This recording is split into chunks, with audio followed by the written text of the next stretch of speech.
예측과 예언이란 제목으로 말씀해 드리겠습니다. 사람은 누구나 미래의 일을 지금 알기 원합니다. 흥미 때문만은 아닙니다. 앞으로 일어날 일을 미리 알게 되면 지금 적절하게 대비를 할 수 있어서 이롭고 도움이 되기 때문입니다. 앞으로의 일을 미리 짐작하는 것이 예측입니다. 그 일이 발생할 가능성을 어림잡아 헤아리는 것입니다. 그러므로 예측하는 말에는 반드시 그렇게 된다고 단언하는 표현을 하지 않습니다. 대체로 경험이나 통계 자료를 참작하여 예측하지만 예감으로 예측하기도 합니다. 예감이란 오감으로 느낄 수 없는 것을 직감적으로 포착하는 마음의 기능입니다. 사람들이 미리 알려고 하는 것 중에는 기상상태가 있습니다. 기상상태를 미리 알려고 하는 것은 인간 사회에서 동서고금을 막론하고 다름이 없습니다.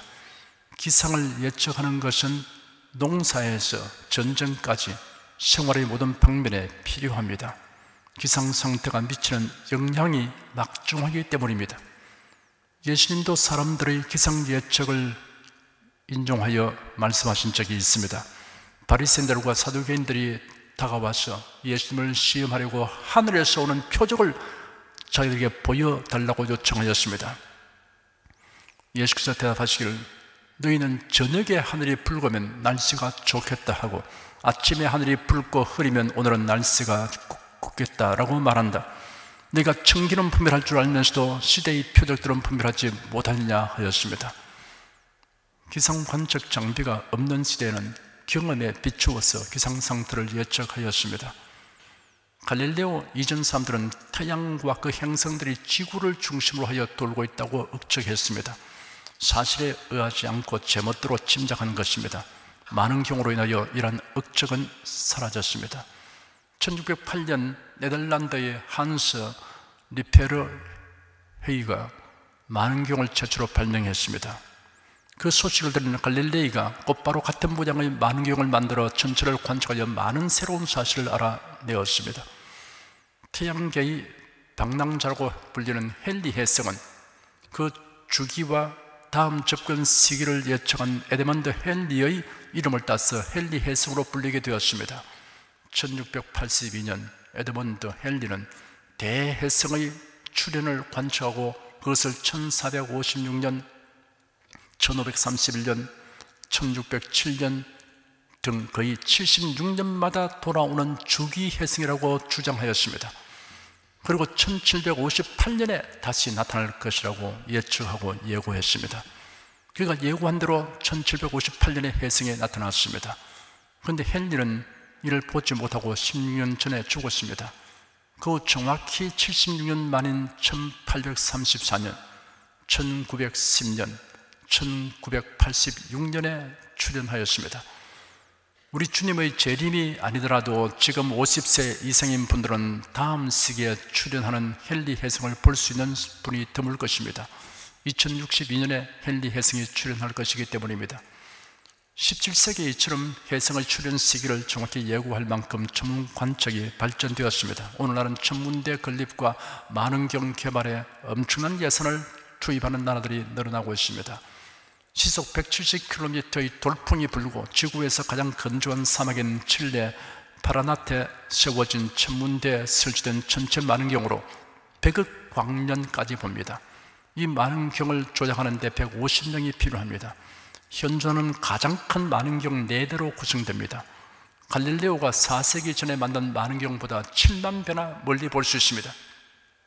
우주 관측 인공위성에 실린 허블 만원경은 지구 상공 60km 대기층 밖에서 임무 수행을 하여 왔습니다. 우주 관측소의 VAT 만원경은 허블 만원경보다 직경이 3배나 크고 50배나 선명하게 볼 수 있습니다. 지구 상공 60km 밖에 있는 허블 만원경에 새겨진 글을 읽을 수 있고 달을 그리는 탐사인을 볼 수 있을 정도입니다. 그래야 지금은 지구를 비롯하여 태양계의 행성들과 위성들의 위치, 자전과 공전 궤도와 속도를 정확히 알게 되었습니다. 하지만 이러한 상태가 언제까지 지속될 것인가에 대해서는 예측할 뿐입니다. 사람들이 미리 알려고 하는 것 중에는 국제 정세가 있습니다. 국제 정치나 국제 정세에 관한 예측은 적중하기 어렵습니다. 변화 요인이 많아서 매우 복잡미묘하기 때문입니다. 현재 우리나라가 처한 안보 상황이 그러합니다. 전쟁이 날 것인가 나지 않을 것인가 라고 물으면 누구도 단정적인 말을 하지 못합니다. 어떤 주장을 하더라도 가능성을 어림잡아 헤아리는 예측에 불과합니다. 반드시 그렇게 된다고 단언하지 못합니다. 역사상 유명한 국제정치학자나 정치인이 강령과 저수를 통하여 주장해 온 국제 정세가 실제로는 그 주장에 미치지 못하거나 상반된 결과가 된 것이 많습니다. 유튜브의 이충근 TV의 국제정치 예측 가능한가? 라는 제목의 동영상 강의가 있습니다. 국제정치학자 이충근 박사의 강의인데 흥미롭고 유익한 내용이 많이 있습니다. 이 강의에는 국제정치에서 빗나간 예측의 예를 들고 있습니다. 국제정치에서의 예측이 적중하기란 매우 어렵다는 이야기입니다. 미래학자들의 학설은 예측 발표하는 것에 불과합니다. 그렇기 때문에 아마라는 부사가 전제된 주장을 할 수밖에 없습니다. 너무 단정적으로 자기 주장을 하게 되면 자칫 그의 말의 권위와 신빙성이 떨어질 수 있습니다. 예측이 빗나가는 일이 생기기 때문입니다. 사람은 정교한 기구, 기술, 참고 자료와 경험이 있어도 어떤 사물이 어떻게 될 것에 대하여는 예측성 예고와 판단을 할 수밖에 없습니다. 예기치 못한 변동이 있을 가능성 때문입니다. 그런데 100% 확실한 예고와 판단을 할 수 있는 것이 있습니다. 성경에 기록된 약속과 예언이 그러합니다. 성경의 약속과 예언은 어떤 일이 발생할 가능성을 어림잡아 헤아려 예측하고 예고하는 것이 아닙니다. 시편 119편 89절에 여호와여 주의 말씀은 영원히 하늘에 굳게 섰습니다 라고 기록되었습니다. 하나님 말씀의 영원함과 불변함을 강조하는 표현입니다. 민수기 23장 19절에는 기록되기를 하나님은 인생이 아니시니 시건치 않으시고 인자가 아니시니 후회가 없으시다. 어찌 그 말씀하심을 행치 않으시며 하신 말씀을 실행치 않으시려 하였습니다. 예수 그리스도로 말미암는 구원이 성경의 핵심 메시지입니다. 그러므로 성경의 예언은 예수 그리스도의 죄인을 위한 대속의 죽음과 부활과 재림에 대한 소식입니다. 성경에는 예수 그리스도의 탄생과 활동과 대속의 죽음과 부활 그리고 재림에 대한 예언이 많이 있습니다. 이러한 예언은 정확하게 다 이루어졌고 또 이루어지게 됩니다. 예수님의 탄생이 보통 사람들의 출생과 다른 점 가운데 하나는 선지자를 통해 오래전에 예언되었다는 사실입니다. 신약 성경 마태복음에는 선지자로 하신 말씀을 이루려 하심이라는 표현을 13회 사용하였습니다.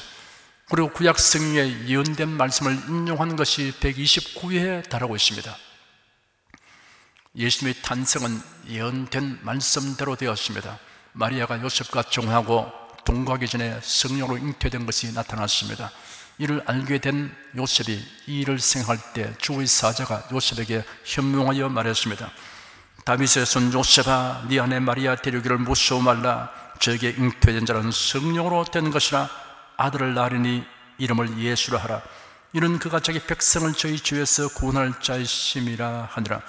이 모든 일이 된 것은 주께서 선지자로 하신 말씀을 이루려 하심이니 가라사대 보라 처녀가 잉태하여 아들을 낳을 것이요 그 이름은 임마누엘이라 하리라 하시니 이를 번역한 즉 하나님이 우리와 함께 계시다 함이라. 이 모든 일이 된 것은 주께서 선지자로 하신 말씀을 이루려 하심이라 하였습니다. 예수님이 베들레헴에서 탄생하신 것도 예언된 말씀대로 된 것입니다. 동방에서 박살이 예루살렘에 이르러 유대인의 왕으로 나신 이가 어디 계시냐? 우리가 그의 별을 보고 그에게 경배하러 왔노라 하니 헤롯 왕이 듣고 대상들과 성경 학자들을 소집하였습니다. 헤롯 왕이 그들에게 그리스도가 어디서 나겠느냐라고 물으니 그들이 대답하였습니다. 유대 베들레헴이 오니 이런 선지자로 이렇게 기록된 바, 또 유대 땅 베들레헴아 너는 유대 고을 중에 가장 작지 아니하도다. 네게서 한 다스리는 자가 나와서 내 백성 이스라엘의 목자가 되리라 하였음이니이다. 성경학자들은 이는 선지자로 이렇게 기록되어 있다라고 말했습니다. 요셉이 예수님을 데리고 애굽으로 피신한 것도 성경에 예언된 그대로 된 것입니다. 헤롯 왕이 탄생한 예수님을 죽이려 함으로 주의 사자가 요셉에게 현몽하여 말하기를 헤롯이 아기를 찾아 죽이려 하니 일어나 아기와 그의 모친을 데리고 애굽으로 피하여 내가 네게 이르기까지 거기 있으라 하였습니다. 요셉이 일어나서 밤에 아기와 그의 모친을 데리고 애굽으로 떠나가 헤롯이 죽기까지 거기 있었습니다. 마태복음 2장 15절에 기록되기를 이는 주께서 선지자로 말씀하신 바 애굽에서 내 아들을 불렀다 함을 이루려 하심이라 하였습니다. 예수님이 갈릴리의 작은 동네인 나사렛에서 자라나신 것도 성경에 예언된 대로 된 것입니다. 헤롯이 죽은 후에 주의 사자가 애굽에서 요셉에게 현몽하여 말하기를 일어나 그 아기와 모친을 데리고 이스라엘 땅으로 가라. 아기의 목숨을 찾던 자들이 죽으느니라 하심으로 요셉이 일어나 아기와 그 모친을 데리고 이스라엘 땅으로 들어갔습니다. 그러나 아켈라오가 그 부친 헤롯을 이어 유대의 임금됨을 듣고 거기로 가기를 무수하더니 꿈에 지시하심을 받아 갈릴리 지방으로 떠나가 나사렛이라는 동네에 가서 살았습니다. 마태복음 2장 23절에 기록되기를 이는 선지자로 하신 말씀에 나사렛 사람이라 칭하려 하심을 이루려 하시는 것이었다라고 하였습니다. 예수께서 공생애를 출발하신 후 나사렛을 떠나 가버나움으로 가셔서 그곳을 활동의 근거지로 삼았습니다. 이 역시 성경에 예언된 말씀대로 된 것입니다. 마태복음 4장 12절 이하에 보면 예수께서 요한의 잡힘을 들으시고 갈릴리로 물러가셨다가 나사렛을 떠나 스불룬과 납달레 지경 해변에 있는 가버나움에 가서 사시니 이는 선지자 이사야로 하신 말씀을 이루려 하심이라. 일러시되 스불론 땅과 납달리 땅과 요단강 저편 해변길과 이방을 갈릴리여 흑암에 앉은 백성이 큰 빛을 보았고 사망의 땅과 그늘에 앉은 자리에 빛이 비추어도다 하였느니라 라고 기록되었습니다. 예수님의 모든 활동은 성경에 예언된 그대로였습니다. 복음서에 기록된 예수님의 행적 중에 상당히 많은 부분이 병 고치는 일을 행하신 것입니다. 마태복음 8장에 보면 예수께서 병전자를 고치시는 장면이 연속되고 있습니다. 이 연속된 치유 기사 다음에 이렇게 기록되었습니다. 이는 선지자 이사야로 하신 말씀에 우리 연장한 것을 친히 담당하시고 병을 짊으셨다 함을 이루려 하심이더라. 예수는 성경에 예언된 그대로 고난받으시고 죽으셨습니다. 예수께서 마지막 만찬을 마치신 후 제자들을 데리시고 감람산 겟세마네 동산으로 가셨습니다. 예수는 제자들이 있는 곳에서 돌 던질 만한 거리에 홀로 가셔서 땅에 엎드려 기도하셨습니다. 날이 새면 자신이 온 인류의 죄를 대신 담당하여 못 박혀 죽게 될 것을 생각하셨습니다. 고린도후서 5장 21절에 기록되기를 하나님이 죄를 알지도 못하신 자로 우리를 대신하여 죄를 삼으신 것은 우리로 하여금 저희 안에서 하나님의 의가 되게 하려 하심이라 하였습니다. 채찍에 맞고 십자가에 못 박히는 고통보다 죄를 알지도 못하신 분이 인간의 모든 추악한 죄를 담당한다는 것이 더욱 몸소리치는 일이었습니다. 그래야 아버지 하나님께 간구하기를 아버지께는 모든 것이 가능하오니 이 잔을 내게서 옮기시옵소서. 그러나 나의 원대로 마옵시고 아버지의 원대로 하옵소서 하였습니다. 예수께서 힘쓰고 애써 더욱 간절히 기도하시니 땀이 땅에 떨어지는 빗방울 같이 되었다고 누가복음 22장 44절에 기록되었습니다. 히브리서 5장 7절에는 심한 통곡과 눈물로 간구와 소원을 올렸다고 하였습니다. 아버지의 뜻은 이미 작정되었고 성경에 예언되어 있습니다. 그러므로 아버지의 원대로 하시옵소서 하였습니다. 한편 만찬석에서 빠져나간 가룟 유다가 대제사장의 하숙들을 데리고 예수님을 잡으러 왔습니다. 예수님의 제자 베드로가 손을 펴 금을 빼어 대제사장의 종을 치니 귀가 땅에 떨어졌습니다. 예수께서 베드로에게 네 금을 도로 집에 꽂아라. 금을 가지는 자는 다 금으로 망하느니라 하시고 이어서 말씀하시기를 너는 내가 내 아버지께 구하여 지금 12형 되되는 천사를 보내시게 할 수 없는 줄로 아느냐? 내가 만일 그렇게 하면 이런 일이 있으리라 한 성경이 어떻게 이루어지리요 하였습니다. 예수는 자신에 대해 예언된 말씀을 한 치도 어긋남 없이 다 이루셨습니다. 이런 사실은 성경의 예언은 1.1도 어긋남이 없이 다 이루어진다는 것을 말해줍니다. 예수님이 친히 말씀하시기를 천지는 없어지겠으나 내 말은 없어지지 아니하리라.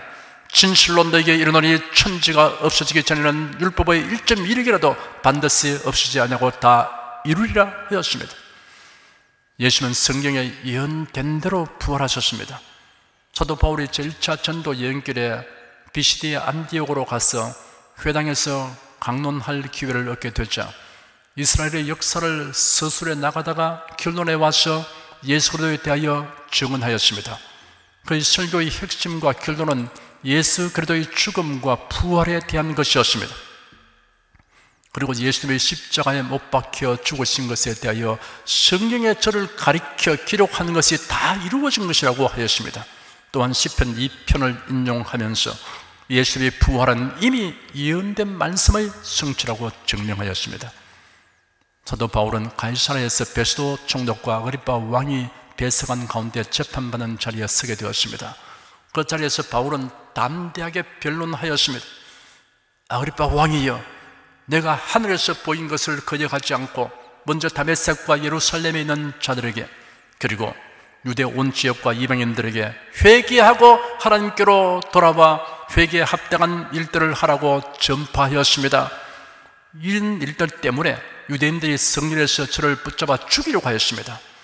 내가 이날까지 하나님의 도우심을 받아 낮은 자와 높은 자에게 서서 증언한 것은 선지자들과 모세가 반드시 그렇게 되리라고 진술한 것들을 말한 것뿐이니 곧 그리스도께서 고난을 받으시고 죽은 자들 가운데서 부활하신 첫 사람이 되셔서 이 백성과 이방인들에게 빛을 선포하시라는 것이었습니다라고 역설하였습니다.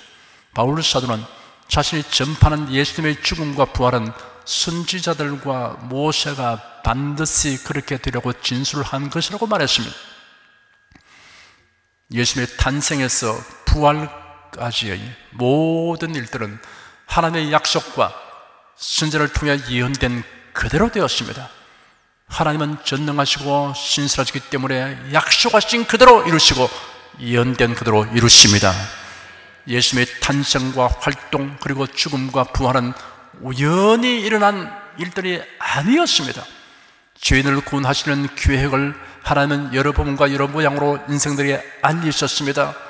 그의 예언자들을 통해서 그 예언을 기록하도록 하셨습니다. 그리고 하나님의 정하신 때 모두 정확하게 이루셨습니다. 이러한 사실은 성경에 게시된 예언과 약속들은 반드시 성취되는 믿음을 우리가 가질 수 있게 하여 줍니다.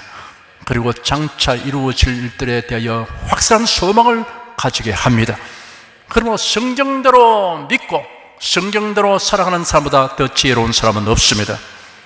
예수님의 재림에 대한 약속과 예언 역시 성경에 기록된 그대로 반드시 이루어집니다.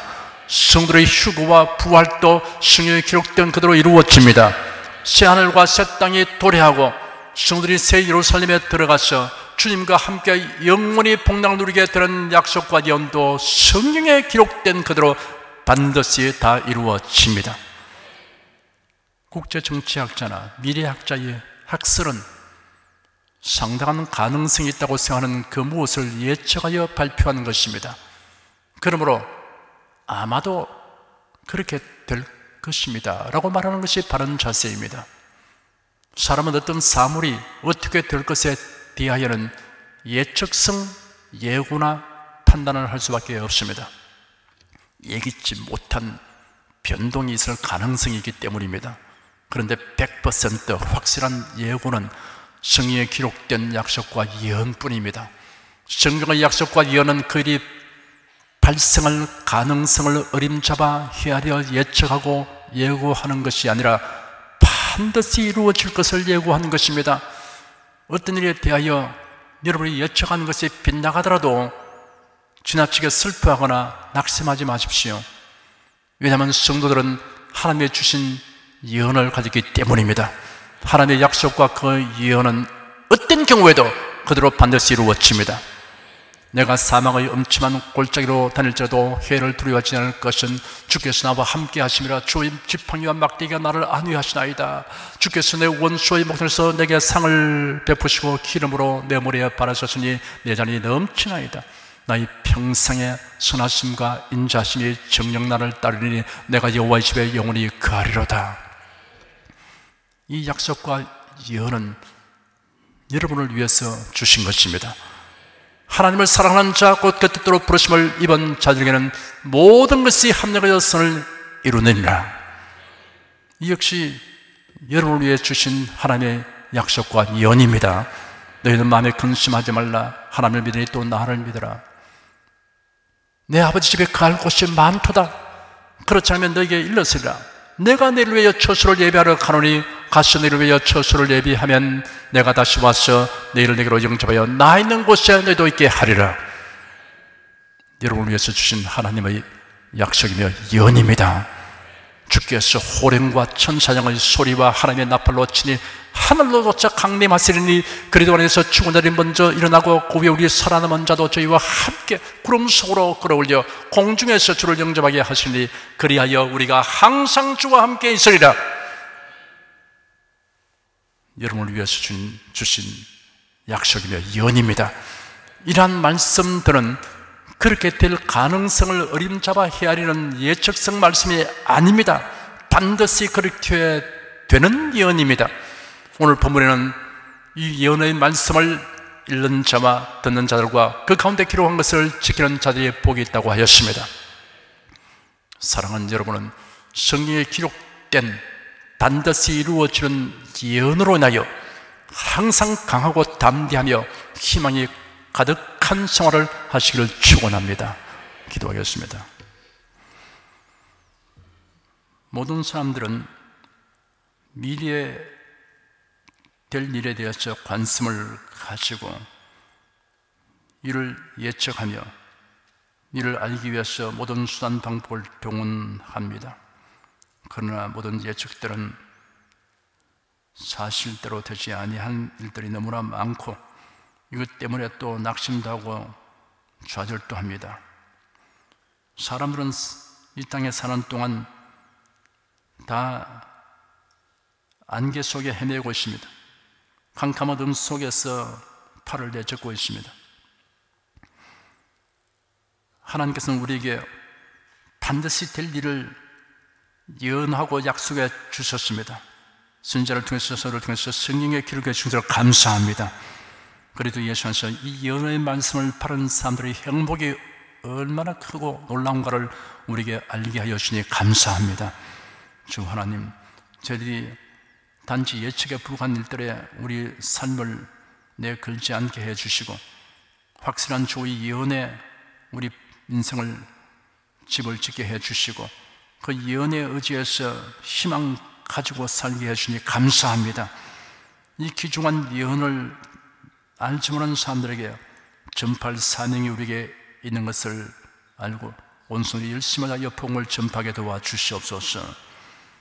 사람들의 예측을 따라서 이리저리 몰려다니는 수많은 사람들에게 하나님의 예언의 말씀, 약속의 말씀, 불변의 말씀을 알려주는 사명을 잘 수행하게 도와주시옵소서. 예수님으로 기도드립니다. 아멘.